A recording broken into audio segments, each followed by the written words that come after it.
You're listening to Coffee with Innovate Finance, where we speak with experts from the industry on the changing face of financial services and the future of fintech and financial innovation.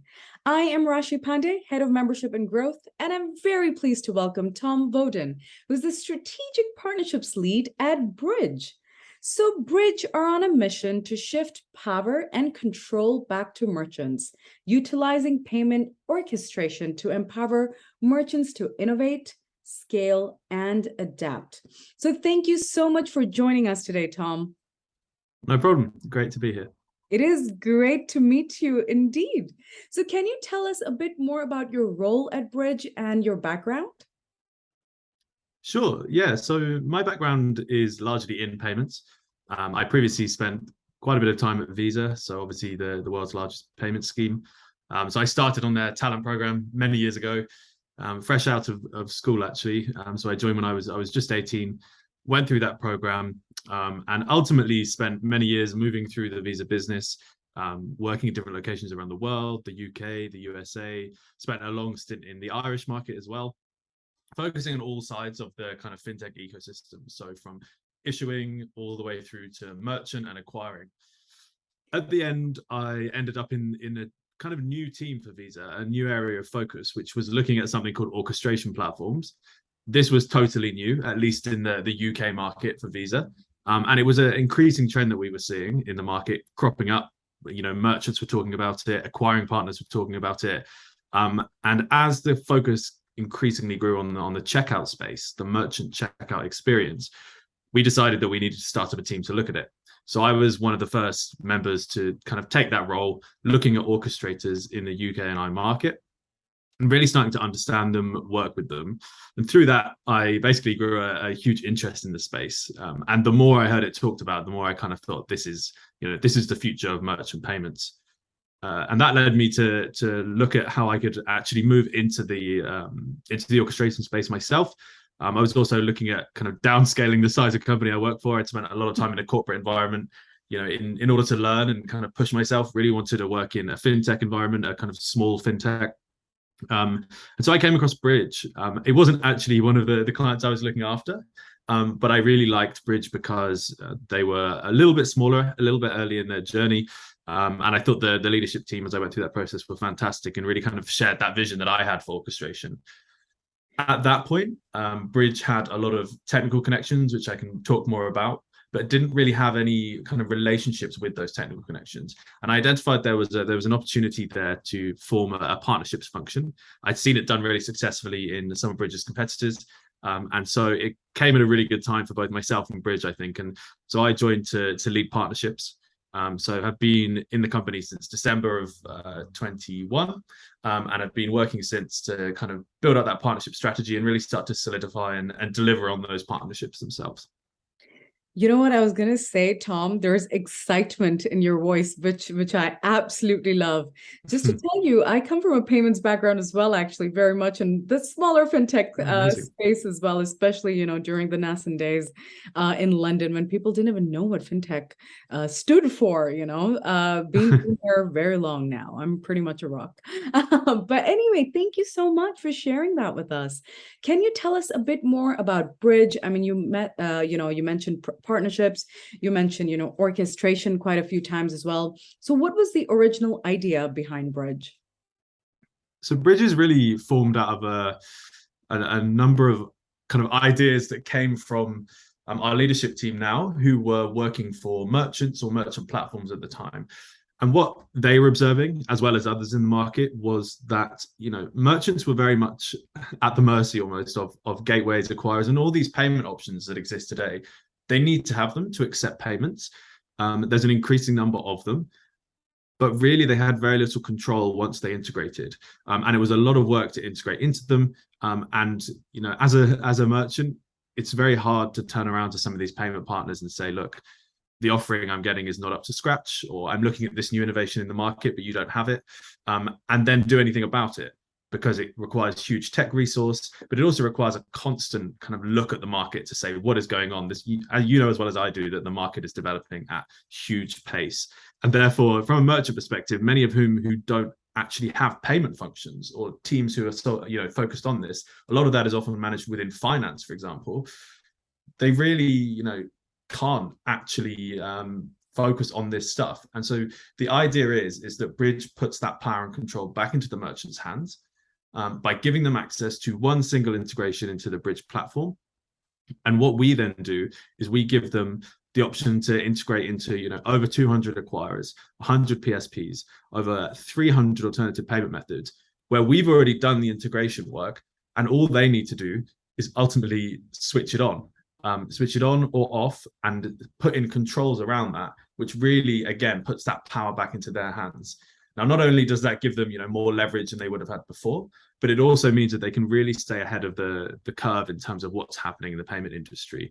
And also look, across their global footprint, for example, for a large global merchant to say, okay, in the UK, I'm going to enable this payment method via Br-dge, but in Brazil, I'm going to enable this payment method. So really adapting to those local markets as well. And again, we allow them to do all of that through the one single integration into Br-dge, which hopefully is all they'll ever need going forwards for their payments. This sounds actually really cool. Like 200 plus acquirers, that is something, right? Like people, I think, don't realize how much work goes into that. The fact that you guys provide it as pretty much like a one-stop shop for merchants, that is really cool. So can you give us a brief, overview of what is Br-dge's vision and mission? It's probably in your name as well. But what other problems are you trying to solve at Br-dge? I think we do see ourselves as you say in the name, being the bridge between the merchants and the ultimately what we would class as kind of the downstream endpoints that they want to reach, be that an acquirer, be that a gateway, or be that many other types of entity that sit within the payment journey. But I think what we then do is really help them to optimize their payments. So we do that through a number of ways. If you look at things like abandonment rates, a lot of merchants are seeing abandonment 70, 80, 90% even in some cases, and a lot of that is just due to the payment journey being too complex. But the problem they have is that the payment methods they have today are not allowing them to simplify that payment journey, or they're not able to offer the customer's preferred payment method, which would secure that sale for them. And ultimately, if they're seeing that abandonment, that is all missed revenue for the merchant, missed sales, and often that ends up with customers being dissatisfied. So what we are able to do is, as I say, give them that offering, which one enables them to have all that choice for merchants, but two enables them to really create the kind of ultimate user experience, which they can adapt for whatever merchant type they are, whatever they want. And as I say, can differ depending on geography or different brands that they might operate. We can kind of do all of that for them and work very closely with them on that. So I think it's not just being that kind of piece of middleware, which we certainly are. In many ways we're an aggregator, but then above and beyond that, we're offering a whole host of other features that ultimately are enabling merchants to optimize their payments. I'm going to sound very repetitive again, and I don't usually say this on every podcast, but it does sound really, really cool. So at Br-dge, I can imagine, setting up must have not been easy, and I'm sure there must have been some challenges there as well. So can you share some of the challenges that you guys faced when you were starting, and have they evolved? Are your challenges the same as before? What are they? If you could share some with our listeners, and are your peers pretty much in the fintech space? That would be really great to hear. I think there's two ways to look at this. There's firstly the kind of internal, cultural challenges almost that we face as a small but very fast growing fintech. And then two, there's the industry challenges. So I start with the latter. I've seen myself, as I kind of described in my opening, the development of orchestration as a concept, the awareness in the market. A few years ago, orchestration wasn't known by that many merchants, but also by many people in the payment industry. And now I see it as a kind of the key buzzword every time I go to a merchant-facing payment conference or event. Everybody's talking about orchestration. Now that differs in terms of how it looks, but the key thing is that awareness is now really there. So I think that challenge has very much been overcome. But on the flip side, we are still having to spend a lot of time educating merchants, the industry, on what orchestration is, but not only what it is, what the optimum orchestration kind of offering actually looks like. Because again, we are seeing some players call themselves orchestrators, and we might argue that potentially that's not orchestration. For example, it's aggregation. But I think, the industry is very much on a journey, which we've made good progress on. There's a little bit more room there to kind of improve education and awareness of orchestration as a concept, which I think will then ultimately lead to everybody having that kind of ultimate idea of what the panacea is for orchestration and in the merchant payment journey. On the flip side, the kind of internal journey we've been on, I think, has definitely seen challenges as we've grown. We started very much as a tech-focused organization. I think even when I joined in December of last year, probably 80% of the organization was tech. And that was important because we were building ultimately a product which then we needed to go and sell, but we needed to make sure we built it, amazingly well first. Again, we're saying to merchants, we're your single point of integration. If we're not built to a standard that is worthy of being a single point of integration for enterprise level merchants, then we're not doing our job properly. So the key thing was that we really built a huge technology function which could create that fantastic product which we've got today. And now we're kind of chasing the market a little bit in terms of our commercial growth. So we're trying to scale a commercial team, be that sales, marketing, partnerships as quickly as the market is growing and the appetite for orchestration is growing. And that is a challenge, but it's also a big opportunity for us, which I think, as you can probably hear, we're enjoying at the same time as kind of seeing it as a challenge. Yeah, I can pretty much hear it in your voice, like I said before as well. So, I mean, of course, like you've spoken about challenges, what you guys are doing as well, which is absolutely wonderful. And I can totally see your USP, like I said before, about being the one-stop shop solution for merchants. But how do you differentiate yourselves from other firms and platforms out there? So there's definitely a number of orchestrators now out in the market, some of whom, as I say, in terms of their commercial journey, are definitely further ahead than us. There's also some new players who are coming in and doing some very interesting things. I think there is, I say that orchestration, there is a panacea of it, but there's room within that for kind of different approaches to the kind of operating models, some of the technology, and even the kind of direction of the types of merchants that orchestrators might want to serve. I think we focus very much on being an independent orchestrator, in many ways seeing ourselves more of a tech platform rather than a payment platform. Now, of course, what we're doing is we're serving within the payment journey. We are a technology layer, and we need to make sure that we retain our independence. So this is really key to us, and my role specifically is working with the payment entities that we're connected into. But whilst I'm doing that, I need to make sure that we're retaining independence, because ultimately what we're trying to do is serve a merchant. We're not trying to serve necessarily our downstream payment partners. So making sure that we really keep that independence, so that if a merchant comes to us and says, I want XYZ, or these are my preferred payment partners, we just deliver on that. We're delivering what the merchant wants, and we're not trying to steer them in any direction that they might not want to go, or we might be doing it for a reason other than the fact it's the best product fit for them, for example. We're tending not to make decisions based on our own commercial benefit. For example, when we look at that downstream kind of payment optionality, we're thinking, okay, this is the merchant. We're trying to create the best payment experience for them.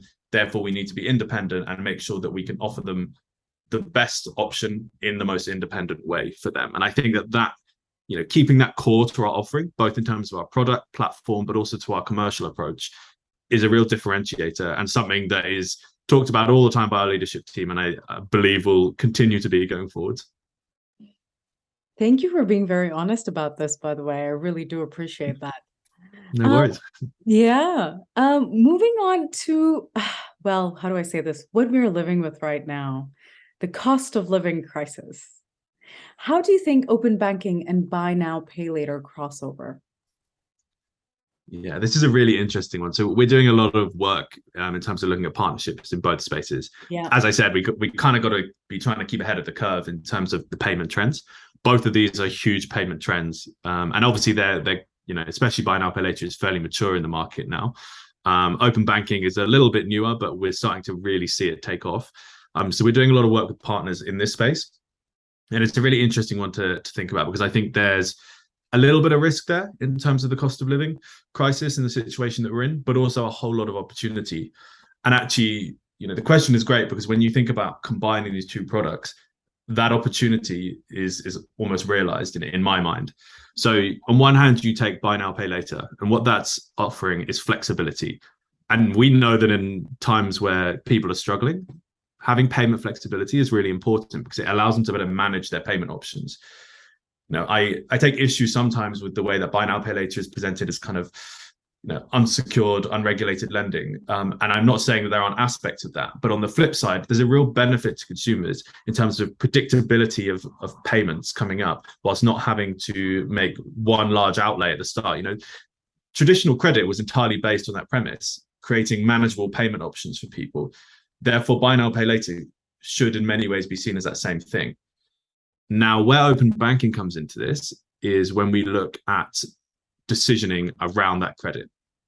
So open banking is ultimately unlocking a whole host of data for merchants, for lenders, for all types of entities who sit within that buy now, pay later payment journey. And what it can in theory do is give great insight into customer spending habits, into customer risk, and allow lenders to make more informed lending decisions on those customers. We're seeing some open banking providers offering years and years of customers' payment data as part of that offering. And if you think about that from a lending perspective or a merchant perspective, if you can see that your customer has been, making all their payments on time, is not making loads of risky purchases, has enough money in theory for the buy now, pay later loan that they might be looking to take out, but maybe just wants to manage their payments better because they're a little bit worried about cash flow in this difficult time, then actually using open banking, you'll be able to know that with confidence, and therefore offer them a buy now, pay later credit line with confidence, knowing that you're not putting customers at risk. And I think that that's really important. And again, gives all the benefits of managing your payments in a flexible and transparent way, with the knowledge that you have all the data you need to know that you're lending with confidence to that customer because they can afford it and they'll be able to manage it because they're reliable. I completely agree. It's very important with regards to that. Building on open banking, can you share some advantages of omni-channel banking, like open banking? Sorry. Yeah, so open banking is largely focused on the e-commerce at the moment, not entirely, but largely focused on e-commerce. And as I say, it's got a lot of room to grow in the e-commerce space. I think customer awareness is a key bit here. Also, how beneficial or not beneficial for issuing banks is going to be a key part of the conversation going forwards, which I think will ultimately help or hinder growth. But actually, there's a big opportunity to grow it in the face-to-face space as well. So open banking online brings things like cheaper acceptance to merchants. It also, in many ways, is more secure, or at least it allows that step up of SCA to be bypassed because of the additional authentication you have to do when you approve the payment in your banking app. Now, those are two really key benefits that we're hearing a lot from merchants. Acceptance is expensive for them, especially when their other bills are rising. Again, think about the cost of living crisis. If you're a merchant and your energy bills are rising, you might be thinking, okay, where else can I improve my cost and spend? Payments is one of those areas. So open banking should be seen as an option for you there. But if you can bring that into the face-to-face space for many merchants, that's great. And then on the flip side, there's that customer friction of SCA. Now, that obviously only exists online at the moment. And when people are thinking about bringing e-commerce environments in store, which we're seeing increasingly after the pandemic, many merchants will be looking at that and saying, okay, I want to bring an e-commerce environment in store, but I want to do that in a way which doesn't cause extra friction in that customer journey, e.g. an SCA step up. So omni-channel open banking enables both of those things in an e-commerce environment. And I think there's some really cool ways that it can and will be implemented, and potentially you could help merchants bypass the traditional card terminal journey that we've become so used to as consumers, but give them a really nice customer experience on their own mobile device, for example, in store. That's something which I think we'll start to see more of going forwards. Yeah, I think every experience has to be on your hands now, isn't it? Frictionless. That's the exactly key. So what are your views on regulation in buy now, pay later? I think we welcome regulation as an organization in this space. I think it's probably needed. Again, you do see those horror stories might be a bit strong in some cases, but you see those stories in the press that are quite distressing when you look at them and see some of the trouble that customers are getting into via buy now pay later means. On the flip side of that, buy now pay later is introducing choice and flexibility, but it's also introducing a really nice customer experience, which is ultimately taking on the experience of filling in paper forms, for example, at some retailers when you used to want to buy a washing machine and pay in installments. It's a massive step in terms of that user experience for getting a flexible, manageable payment line. So there's a real balance here where you want regulation because you want to protect that first host of customers, but you don't want to do it in a way which is going to inhibit the great user experience that some of these providers have created. We welcome any regulation that definitely does the first bit, because that's the most important thing, is protecting consumers. And actually, I think in many ways, we've seen regulation in the payment space increasing innovation. And I think that this could be an opportunity to do that. It's just in the way that the buy now pay later providers and other players in the mix embrace that regulation, put it into force. But I think ultimately the most important thing here is that customers are protected. They have mechanisms in place when things start to go wrong for them, that they can go, for example, to the ombudsman in the UK and say, look, I'm having a problem here with this provider or with this credit line I've taken out. And therefore that support is then in place, which can help them. And I think regulation is ultimately the mechanism that will deliver that. It will be interesting to see how other countries outside of the UK start to look at regulating buy now pay later as it increasingly grows around the world. Yeah, like you very rightly said, right? Innovation is great, but first and foremost, we have to think about protecting the customers as well. So coming back to the merchant side of things, with an increased number of, checkout options right now, you spoke about, e-commerce. How does this change merchants as well as consumers' habits?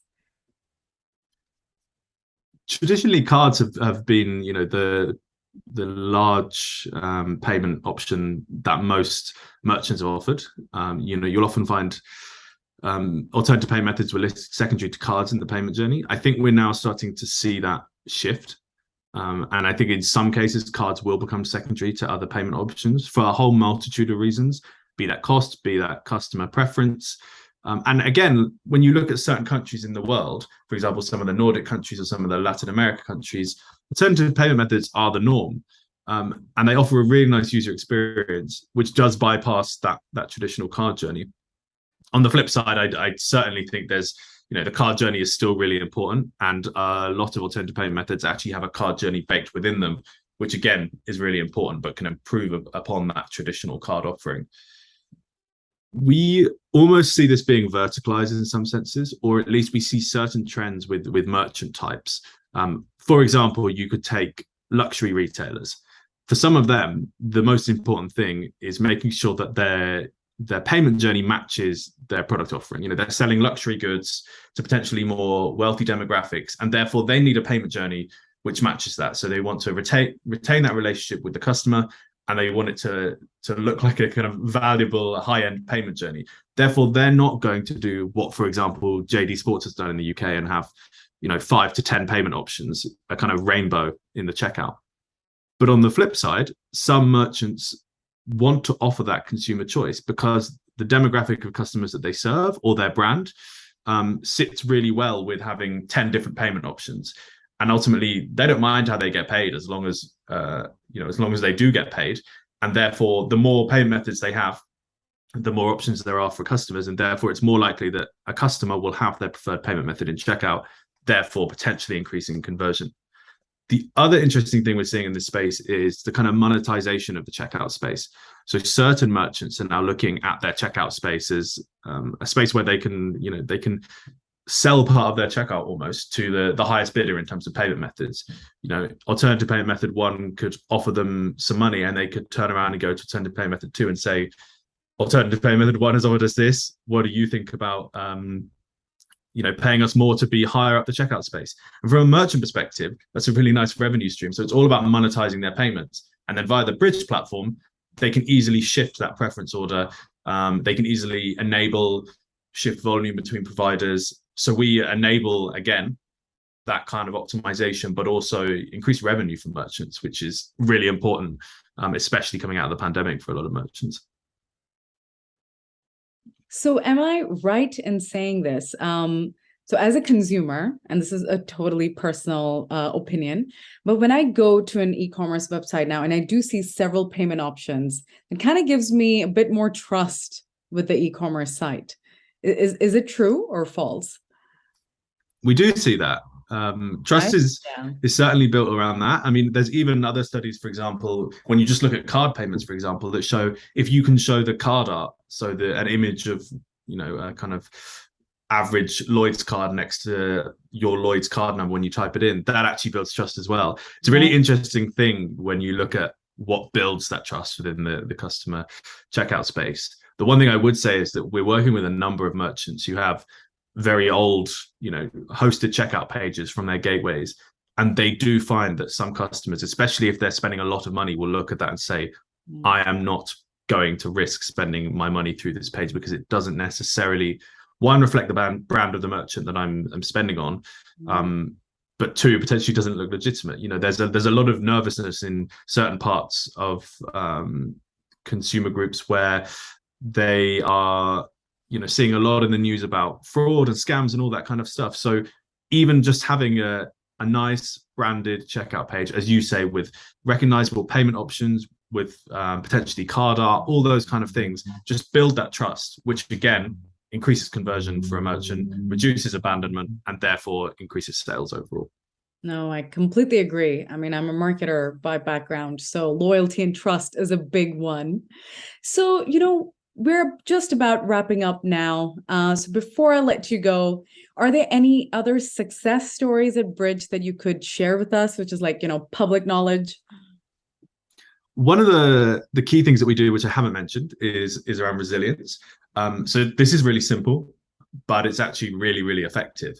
So we offer merchants almost a stack ranking of payment providers. For example, I'm a merchant and I'm connected into 3 gateways. And what I want to do is I want to say that gateway X is number 1, gateway Y is number 2, etc. Now, if my number 1 choice has an issue, it goes down, or there's a problem, for example, with the 3DS journey, what we then do is we reroute in real time to your second option.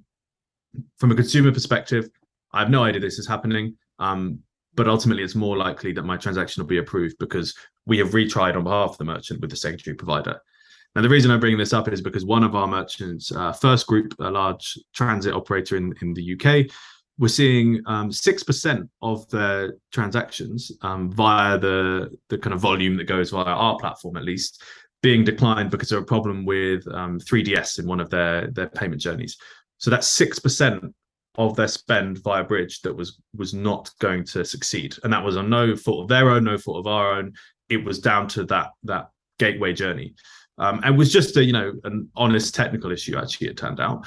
But what we were able to do is reroute that instantly to a secondary provider, therefore saving that 6% of volume. And if you think about that at an enterprise scale for an enterprise level merchant, that could be a huge amount of missed revenue. But not only that, you're saving those customers from potentially becoming disenfranchised and disappointed in your offering, because we know that customers who become frustrated with the merchant, for example, because their payment fails, may be a lot less likely to shop with that said merchant again. It is very true. As a customer, I can definitely say that. That's very, very true. So that's really cool as well. So orchestration, resilience, there's a lot that you guys are working on. And, before I let you go, can you please share with us, and before we close, what is next for Br-dge? Any exciting news you can share with us? We've got a few selfishly, we've got a few exciting partnerships going on. So we just, on the topic of open banking, signed one with open banking provider called Vine. Wow.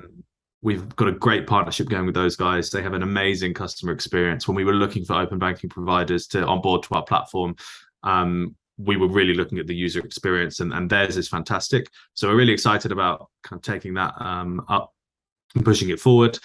We've got a couple of other huge partnerships coming up, actually, with incredibly large companies, which almost shocks me looking at our size compared to theirs, but really excited about those. So keep an eye out. And then on the merchant side, we just signed a large merchant called Travel Counsellors.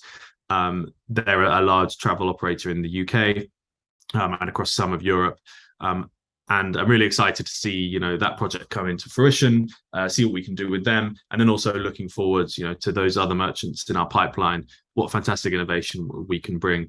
And then internally as a company, it's just important that we continue to grow in a kind of sensible way. Again, market conditions are tricky, but we've got great backing, and we've got a great team, so we're really confident looking forwards. And I'm just excited to see how we scale over the next year, and how orchestration actually as a concept and an offering in the market really starts to pick up.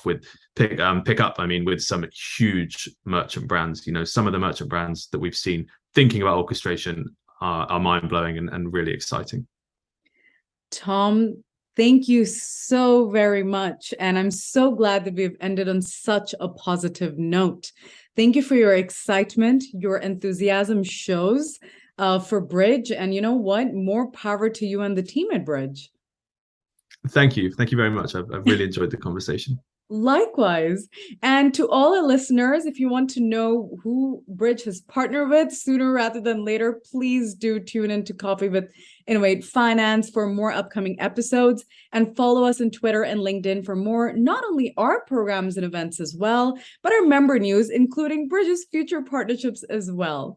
So as always, until next time, take very good care of yourselves, and we'll see you soon.